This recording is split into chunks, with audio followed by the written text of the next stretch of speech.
Hi Yogi, it's Bri. In this video, I'm going to show you Janu Sirsasana and Paschimottanasana, the importance of your verbal cueing, coupled with some of my favorite accessible physical adjustments.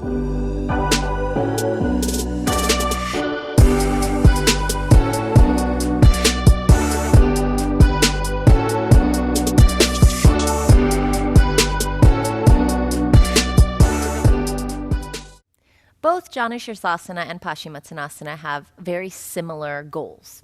Hamstring opening.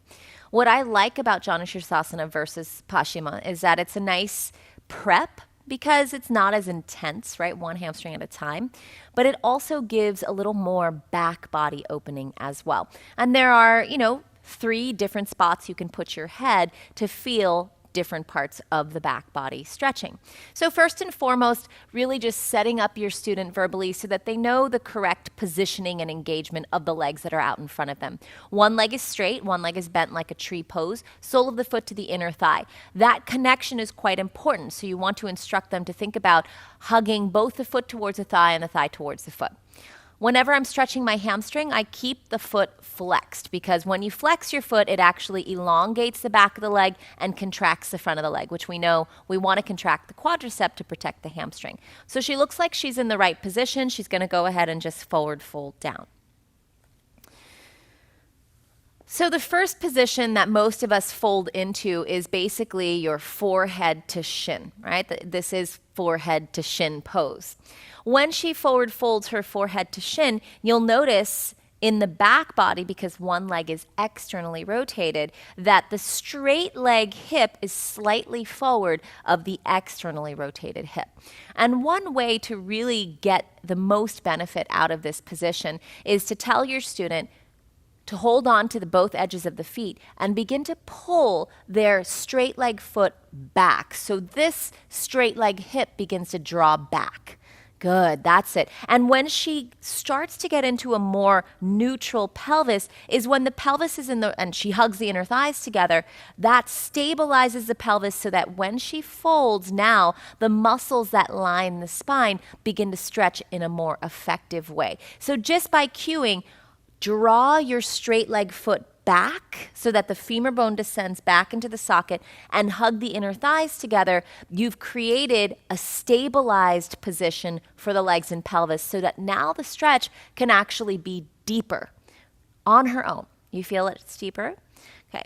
Now, how I can create that for her is by taking my hand under the hamstring of the straight leg and my other hand to the opposite side of the low back on the outside of the spine, right where those thick muscles start to protrude, the erectors, the quadratus lumborum. And I pull my hand on the hamstring backwards as I push my hand on the muscles along the spine forwards. And I want to try to match that pressure. So I'm grabbing with my hand under the hamstring, pulling back, rooting the femur, and just gently guiding the torso forward.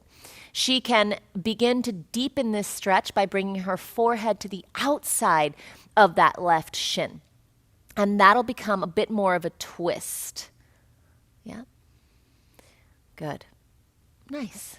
And that's Janu Sirsasana. So Paschimottanasana, let's do both sides. gotta even them out, right?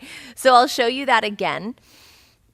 She folds down. Now, I did say there were 3 different places to fold. The first place would be both hands to the inside of the leg, and this is almost a hamstring coupled with a groin stretch. You feel it in both places. Good. And then the second spot is over the leg, forehead to shin, which tends to be a little more stretch in the back body and in the hamstring. And the third spot is more forehead to the outside of the leg. And what I like about this one is that it really begins to work into these tight muscles on the opposite side of the spine from the leg that she's twisting towards. Okay, so again, my adjustment is I grab the hamstring a little bit higher than the belly of the hamstring. And before I pull back, I place my other hand, and I love to use a soft part of my palm. Just gently begin to do both directions. So I'm using my hand on the hamstring to pull back and plug the femur, and my hand on the lower back to just gently guide the torso forward. And anytime you're receiving an adjustment, or even when you're giving one that is a forward fold, instruct your students to draw the ribs and the navel in towards the spine, because that's really going to protect the back body muscles. Go ahead and sit up. Let's take Paschimottanasana. So in that same light, when you're doing Paschima, go ahead and fold down. It's a little bit easier to have squared hips because your legs are in the same position. But again, you want to create a rooting action. So when I teach this, I say inhale, lengthen the spine. As you exhale, firm the thighs together, hug the inner thighs in as you draw the outer hips back and down. So that stabilizes and roots the pelvis down. Keeping those two actions, she's going to inhale, lengthen the spine, and as she exhales and folds, she draws the navel and the ribs in. And one of my favorite ways to adjust this position is to step over my student. And I want to, because I've instructed her to draw the outer hips back. And when I say outer hips, I mean this meaty part of the pelvis that is right out to the side here. I could just put my thumbs there and root it back and down for her and do the same thing that I do in my Upavishta or Baddha Konasana, which is use my knees to lift forward.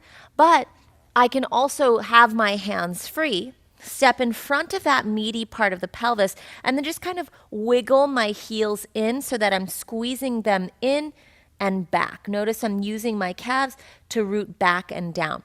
Be very cautious of the bony part of your ankle pushing into them. Am I doing that to you right now? Does it feel okay?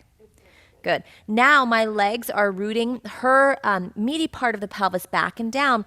I can use my hands to inhale, lengthen her spine, and then exhale, using that soft part of my palms to gently guide the spine forward.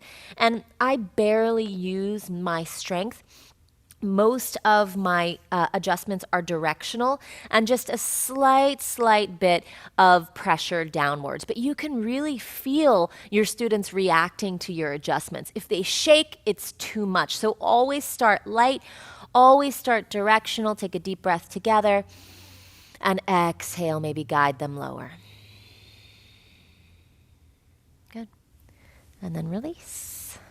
That's Janu Sirsasana and Paschimottanasana.